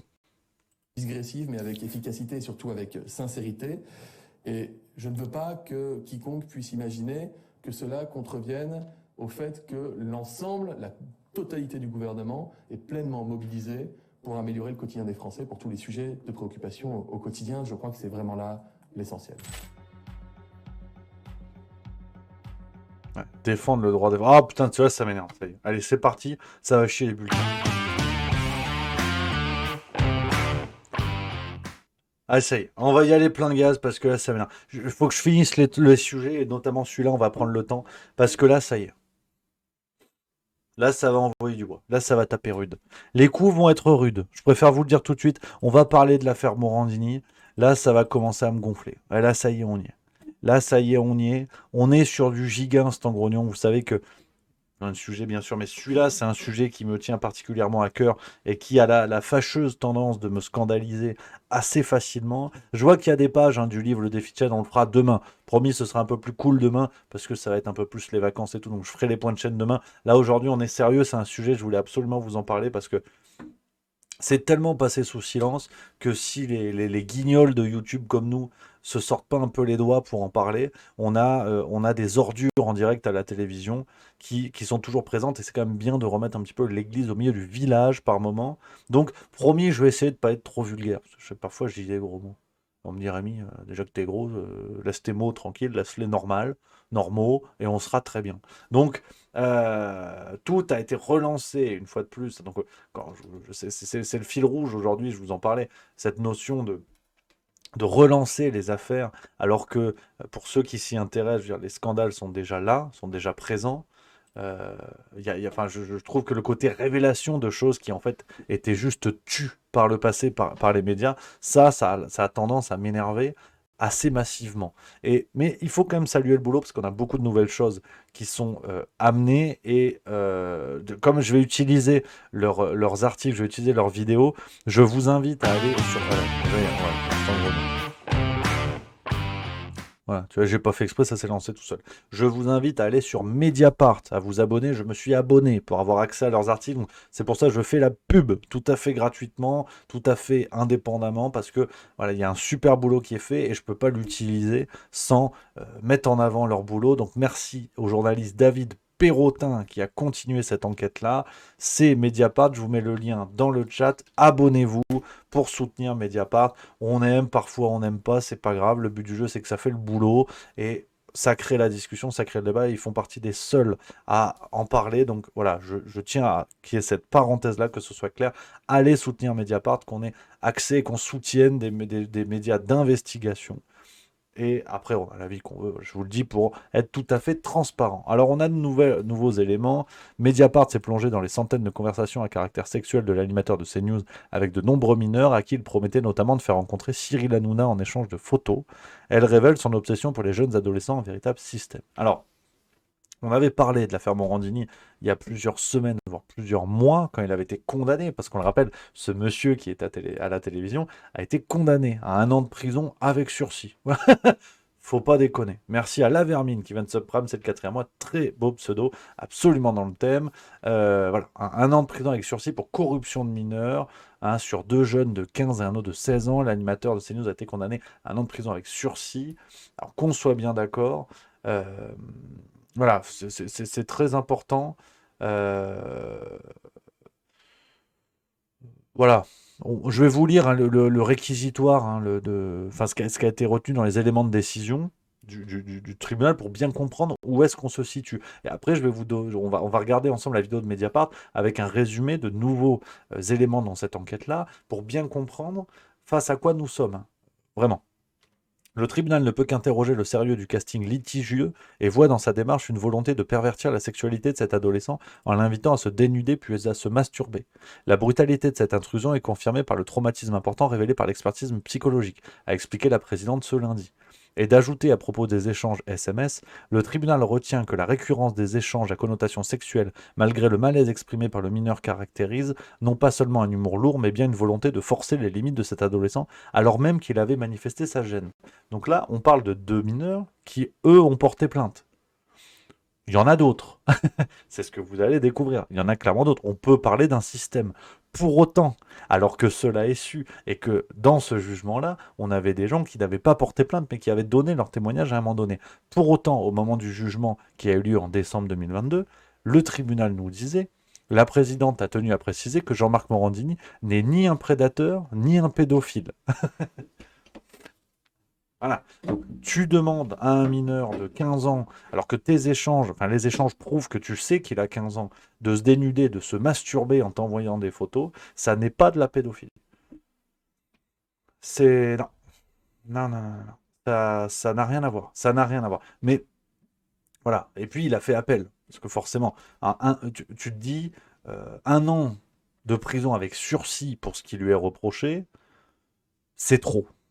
Faut se mettre quand même dans la tête, dans l'état moral dans lequel on est, pour estimer que face à ce genre d'agissement, 1 an de prison avec sursis, c'est trop. Donc ce monsieur a fait appel. Jean-Marc Morandini a fait appel. Canal+, le groupe Canal, propriétaire de CNews, chaîne sur laquelle il commet des émissions, n'a pas jugé juste de le renvoyer, naturellement. Vous avez juste un monsieur à l'antenne en direct qui est condamné pour corruption de mineurs, il fait appel, il est présumé innocent, dont acte, mais non.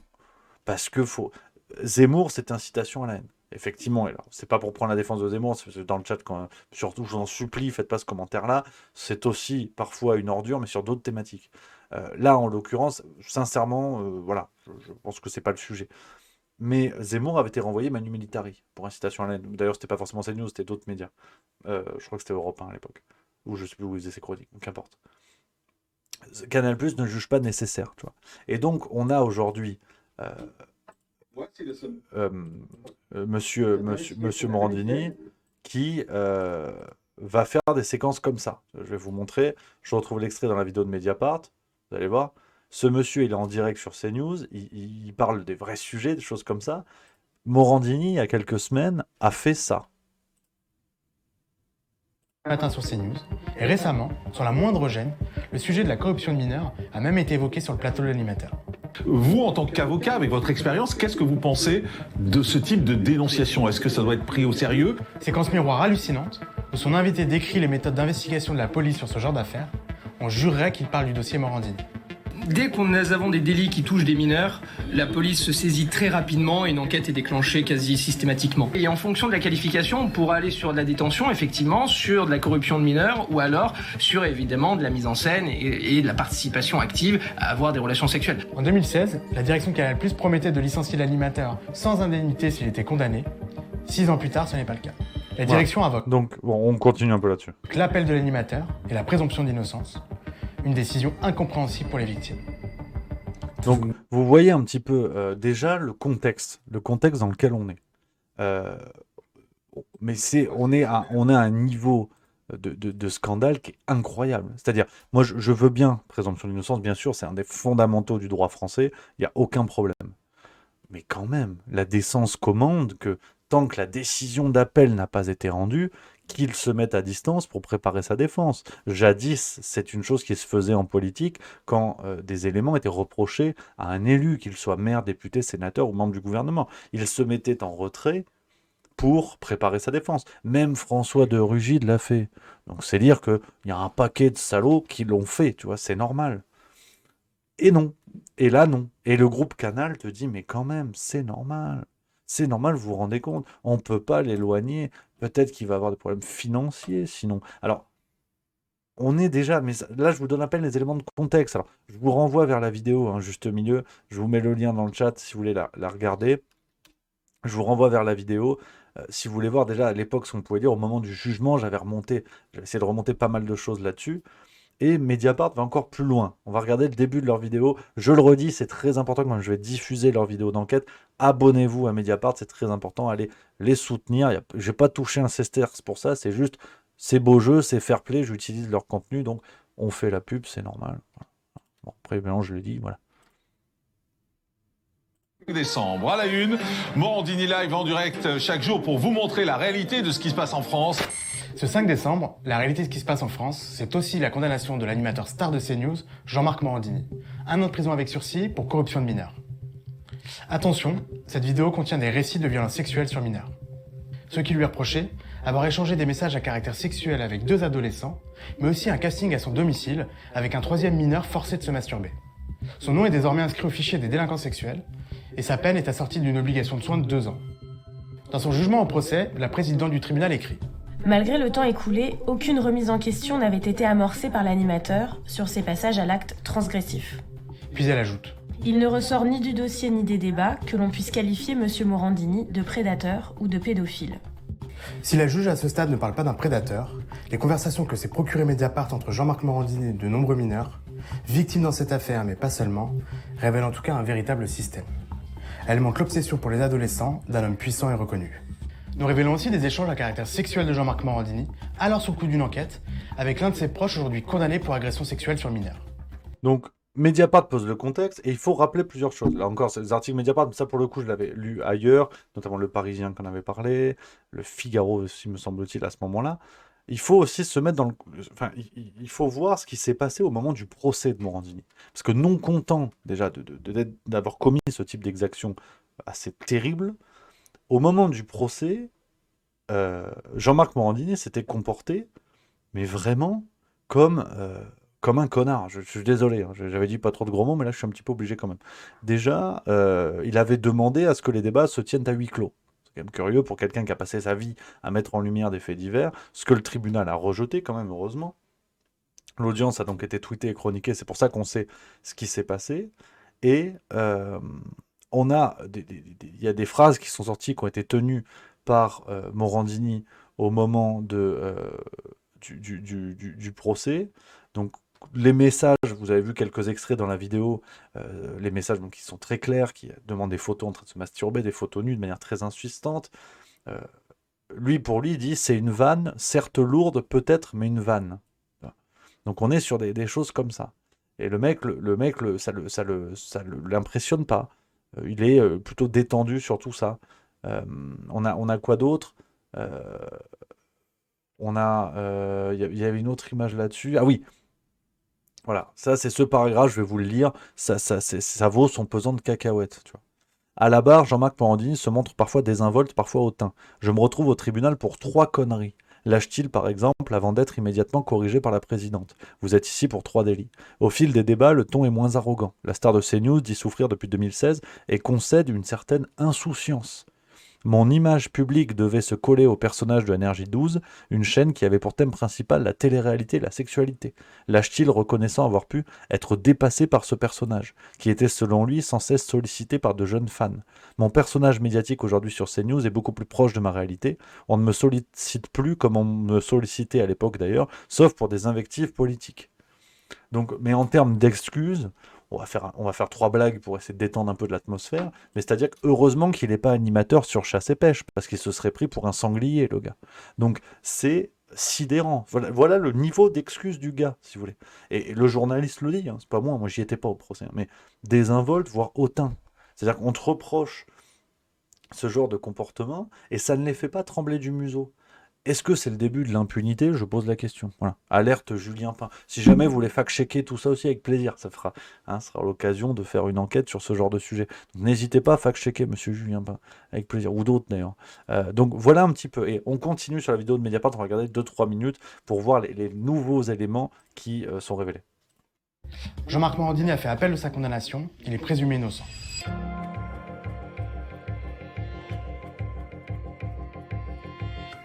Louis, présent au procès, avait 15 ans lorsqu'il a pris contact avec Jean-Marc Morandini. C'était en 2015, alors qu'il était fan de l'animateur et qu'il rêvait de travailler dans l'audiovisuel. Il témoigne aujourd'hui en vidéo pour la première fois. Je pensais pas aux répercussions qu'il allait avoir derrière. Tout de suite, on accroche, etc. Et puis, durant de nombreuses semaines, on parle plus médias, etc. Et puis, au bout d'un moment, c'est un peu dévié. Au début, il demande si je suis gêné par tout ce qui est nudité, si je regarde mes coéquipiers nus sous la douche, comment je prends ma douche. Petit à petit, ça devient un peu plus insistant. Quel genre de questions plus insistantes? Comment je suis épilé, ma pilosité. Il a commencé à demander des photos.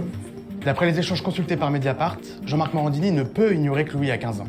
Cela n'empêche pas l'animateur de 47 ans de lui demander des photos de lui et de son sexe.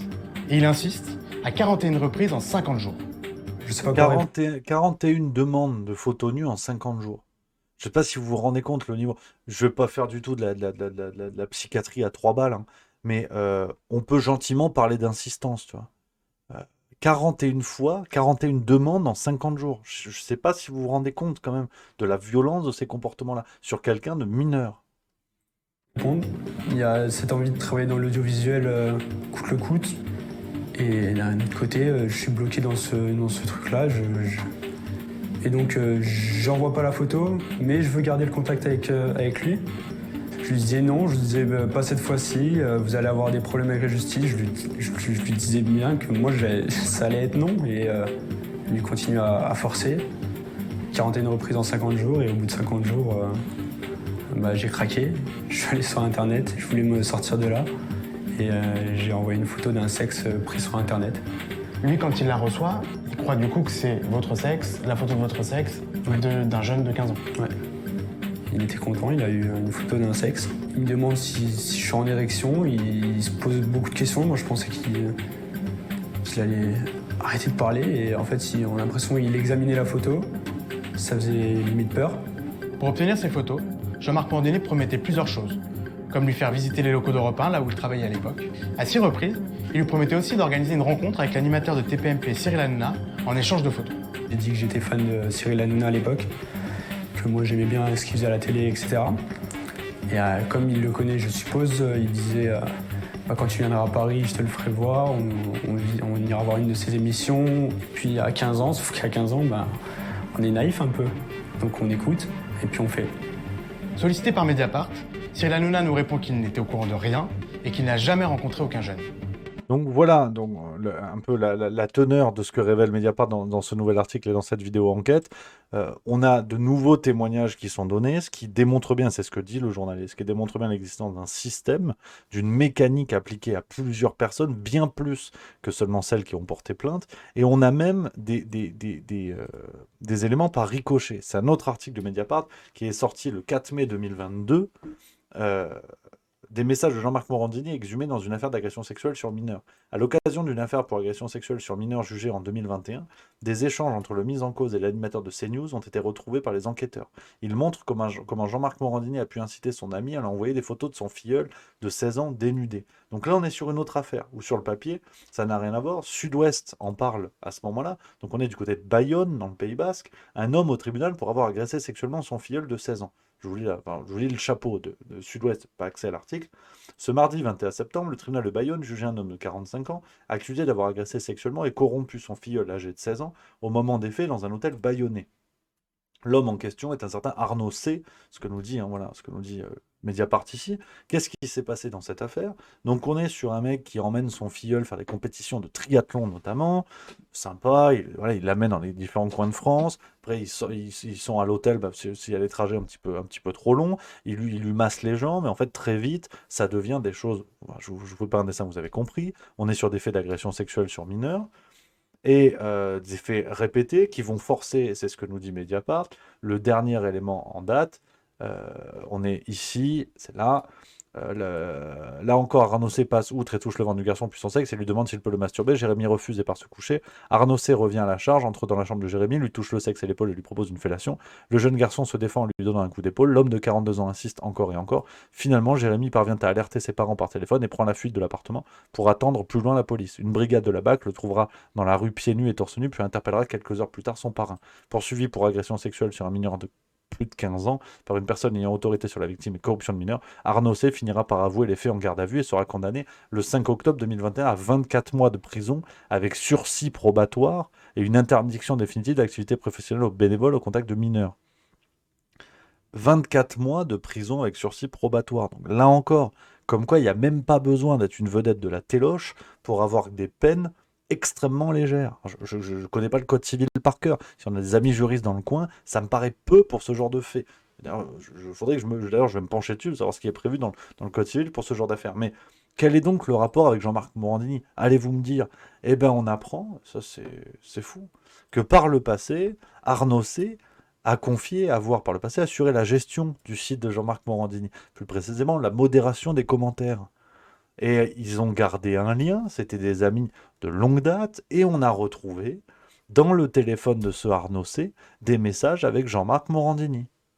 Des messages tels celui-ci, on part ce week-end, il ne sait pas, mais la première nuit à l'hôtel, il n'y a qu'un lit de place, donc il va devoir dormir avec moi. Voilà ce genre de messages qui sont envoyés, il y a d'autres échanges. Hein. Tu m'enverras les photos de tes vacances, lui demande Arnaud. À ce moment-là, Jean-Marc Morandini, alors, hein, on n'est plus à une saloperie près.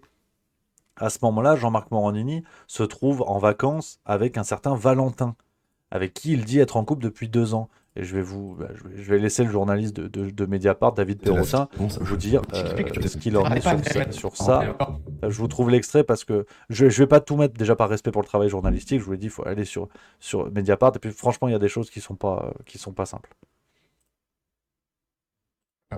À l'occasion d'une affaire d'agression sexuelle sur mineurs, jugée en 2021, ces messages ont été retrouvés par les enquêteurs. En 2017, Arnaud C part en week-end avec son filleul de 16 ans, mais dans le même temps, il échange ses fantasmes avec l'animateur et lui demande de basculer sur WhatsApp. C'est la seule messagerie protégée et cryptée. Ah, je savais pas. Donc tu as un minet? Il a quel âge? 18. Il s'appelle comment ton loulou? Ça fait longtemps que vous êtes ensemble? Valentin. 2 ans. Voilà. Jean-Marc Morandini explique que son amant avait 16 ans lorsqu'il l'a rencontré Il détaille ensuite ses pratiques. Jean-Marc Morandini explique que à ce moment-là, dans les échanges de messages qu'on a retrouvés, qui ont été jugés dans une autre affaire, qu'il est en couple avec un gars de 18 ans depuis 2 ans. Alors, ok, la majorité sexuelle en France est à 15 ans pour les garçons, je veux bien. Mais voilà. Et la présidente d'un tribunal en France a jugé que ce monsieur n'était ni un prédateur, ni un pédophile. Alors, je ne sais pas ce que c'est. Juridiquement, je ne sais pas quelle est l'explication.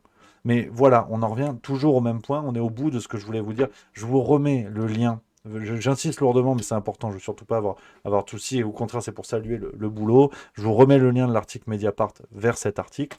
Mais voilà, on est une fois de plus dans la même logique. C'est-à-dire qu'un prof de PS qui dégomme son élève dans les vestiaires, c'est un afro-pédophile qu'il faut brûler sur la place publique. Un écrivain, une vedette de la télé, un intellectuel ou un personnage politique, c'est un errement momentané d'une amourette de jeunesse. Voilà, c'est toujours pareil, toujours pareil. Et même ce Arnaud C, inconnu au bataillon, le monsieur prend 24 mois de prison avec sursis probatoire. Mais voilà, je crois qu'il n'y a pas plus à dire. Mediapart a fait un gros boulot avec effectivement des éléments nouveaux, mais qu'on pouvait connaître, cette affaire de Sud-Ouest, effectivement, qui était sortie en 2021, fin 2021. Mais voilà, bravo, merci à Mediapart d'exhumer une fois de plus ces éléments-là, de les mettre côte à côte et de comprendre ce que nous avons actuellement sous les yeux. Et ce monsieur, aujourd'hui, on a une présidente de tribunal qui a estimé que ça n'était ni un prédateur, ni un pédophile. Donc, voilà ce que je voulais vous dire sur cette affaire-là. On va essayer de finir en se marrant un petit peu, en se fendant la gueule. Je sais que c'est pas simple. Là, la transition, il faut être un professionnel. Là, c'est moniteur d'escalade sans baudrier. Mais je voulais revenir avec vous, partie 2, après la première vidéo qu'on avait faite sur l'affaire Morandini. Mais c'est assez sidérant. Je vous pose pas la question dans le chat, ce que vous en pensez. J'ai vu les réactions. On n'est pas sur la chenille, comme j'aime à dire. Donc, voilà un petit peu, là, il y a Guillaume Serre dans le chat qui dit il est encore sur les plateaux, je ne regarde plus la télé depuis un moment. Oui, oui. Et ce monsieur, vous le retrouverez en direct. Si vous avez envie, demain, vous le retrouverez en direct vers 10h, 10h30. Il est, après l'heure des pros sur CNews, il est en direct et la chaîne, le groupe Canal estime que il y a présomption d'innocence. Il y a présomption d'innocence et que, voilà, je vous donne quand même mon avis parce que, bon... c'est bien, juste mieux. Par moment, il faut quand même savoir se tremper la nuque. Pour moi, on touche à la grande limite de la présomption d'innocence. Merci à Eddie Mitchell67 qui vient de subprime. Magnifique, merci beaucoup. On est, pour moi, face à la grande limite de la présomption d'innocence. C'est-à-dire qu'on a un amoncellement d'éléments qui convergent dans le même sens. C'est-à-dire que c'est une scène de crime où tu as... les empreintes digitales, les empreintes de godasses, le sang du mec, de l'assassin parce qu'il s'est coupé avec le couteau, ce con. T'as tout, mais t'as un enquêteur plutôt mauvais qui déboule, qui dit non, attention, c'est peut-être le réparateur du réfrigérateur. C'est un débat très complexe et c'est pas avec mes minuscules connaissances en matière juridique que je vais donner un avis pertinent et renseigné. Bien sûr, je laisse le débat aux spécialistes. Maintenant, en tant que citoyen, au bout d'un moment, je trouve qu'on touche aux limites de la présomption d'innocence. C'est que comment Jean-Marc Morandini pourrait-il être innocent avec autant d'éléments qui concordent et qui prouvent sa culpabilité, que ce soit directement ou indirectement. Les centaines de messages où l'on voit qu'il demande des photographies de gens en train de se masturber, ou en plus, il connaît l'âge de ces gens à la limite. S'ils sont majeurs, c'est le problème, ils font ce qu'ils veulent. Ça, c'est pour ça qu'il y a la notion de majorité. Encore un peu, d'ailleurs. Merci à Emessiou, qui vient de sub Prime, 2e mois. Merci beaucoup. Au bout d'un moment, je ne sais pas, si vous voulez, à partir de quand cesse la présomption d'innocence. D'autant que la question, par contre, à laquelle je n'arrive pas à avoir de réponse, et je ne peux même pas émettre une interprétation de je ne sais pas quoi, c'est... quand vous voyez les actes qui sont reprochés, dans l'hypothèse où il les a vraiment commis, admettons qu'il y ait une présomption de culpabilité. On voit donc ce qui lui est reproché, ce qui pourrait lui être reproché qui n'est pas connu. J'ai beaucoup de mal à croire que les gens qui ont porté plainte soient les seuls, à reprocher cela à Jean-Marc Morandini. Comment peut-on moralement estimer juste, sur le plan juridique, de faire appel? 1 an de prison avec sursis, obligation de soins. Bon, ça va être du suivi psychologique, j'imagine, des choses comme ça. Morandini, on peut peut-être trouver son salaire sur CNews. Je pense pas qu'à la fin du mois, il aille faire ses courses chez Lidl. Je suis pas sûr du tout, tu vois. Tu vois, on était quoi? Faudrait trouver les articles un peu plus récents. En 2016, quand il était à Europe 1, c'était 9000 balles. Ouais, j'ai pas d'éléments trop récents. Mais bon, tu vas me dire, on s'en fout d'ailleurs. Mais, enfin, moralement, comment on peut estimer qu'on est dans son bon droit de dire 1 an avec sursis? C'est peut-être un petit peu trop quand même. Parce qu'en vrai, ce que j'ai fait, ça va, tu vois. C'est un truc de dingue, c'est un truc de zinzin. Donc, voilà, j'ai du mal à rester mesuré sur ces sujets-là. Mais une fois de plus, l'accumulation fait beaucoup. La capacité à enterrer ce genre de choses fait beaucoup. Et ça m'embête, tu vois. Donc, on va parler de ça. Hein. Et puis, il y a aussi l'histoire Louis Boyard, tu vois. Ça aussi, alors, rien à voir. Louis Boyard aussi, qui s'est réjoui du suicide d'un mec, tu vois. Sans transition, nous sommes d'accord, ça n'a rien à voir, mais cette capacité du monde médiatique et politique à faire disparaître les trucs pas bons, ça me chagrine, voilà, pour le dire de manière tout à fait sympatoche. Donc, voilà un petit peu, les amis, hein, je voulais parler de tout ça avec vous, revenir un petit peu avec vous sur ça. On a bouclé. Voilà, on a réussi les 3 sujets, 17h52, le timing est incroyable. On dirait Verstappen, parce que je connais la Formule 1 un petit peu. Parce que automobile, trace de pneus, tout ça, je connais que du plaisir. Donc, voilà les amis, on est au bout de cette émission et je vais vous laisser là, attention. Je vous laisse le temps, on va faire pipi, on remplit le verre d'eau, on se prend un coup à boire, on prend des cacahuètes, on prend des chips, prenez ce que vous voulez et on se retrouve à 18h pétante avec François Asselineau. Voilà, pour ça discute avec, le lien est dans le chat, je vous le mets à moult reprises comme ça, tel un affreux Jojo du chat. Les amis, on part pour 1h30 de discussion avec François Asselineau. Je vous l'ai dit, c'est un petit teasing assez médiocre, mais j'ai hâte d'avoir votre avis sur la question de la fin, où le dernier quart d'heure, les dernières 20 minutes sont un petit peu plus agités que d'habitude. Pas de clash, pas de bagarre, mais c'est intéressant. C'est intéressant. Donc voilà les copains, j'espère que vous avez passé une bonne émission. On a traité beaucoup de sujets. J'espère que ça vous a plu. Gardez la banane surtout. Ça, c'est le but du jeu. Faut rire, faut rire. Marlène Schiappa, Playboy, puis il y a de quoi. Donc faut se foutre de la gueule. On garde la banane, ça c'est le plus important. Le sourire, on reste motivé, voilà. On reste engagé, les épaules gainées. Et puis il n'y a pas Interville qui revient cet été aussi, quand on parle de bonnes nouvelles. Parce que je crois qu'il y a le retour d'Interville, non? Enfin, ça n'a rien à voir, vraiment ça n'a rien à voir. Oui, c'est ça, hein. C'est ça. Voilà, moi ça me donne la banane, ça. Interville, l'émission va bientôt faire son retour. Près de 10 ans après la dernière d'Interville, l'émission devrait être diffusée l'été prochain sur France 2. Voilà. Tu vois, des petites nouvelles comme ça nous garde la banane. Et cet été, le samedi, c'est barbecue, c'est cornet et vanille, la glace, devant Interville. Oui, j'ai déjà une vie de daron de 55 ans, mais je prends beaucoup de plaisir. Merci à Barbatruc 3 qui vient de se prendre le 9e mois. On finit sur une magnifique nouvelle, les amis. Merci beaucoup. Passez une excellente soirée. Bonne vidéo avec François Asselineau. On se retrouve demain, même heure, même endroit, 16h30, avant la farce tranquille, qu'on regardera ensemble. Voilà, je le dis, en version director's cut à 17h30. On va se la mater ensemble, le petit privilège. À demain. Vive la rigolade. Vive la France.